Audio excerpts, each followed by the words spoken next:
Benim adım Özlem. Benimki de Ayşe. Ya senin adın ne? Esfem Nakım. Kaçku. Senin arkadaşların... Vakaçkona diyor ki novitaçi. De adam Be aşana novi men. Ayşane. Aşağı.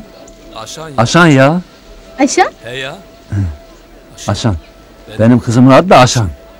Aşanım benim. Bu kızlar sana kolye verdiler. Vakaçkona moru Ne güzel dohtali. bir kolyeymiş kızım. Koçum borikirin biyeli. Ne güzel bir kolyeymiş.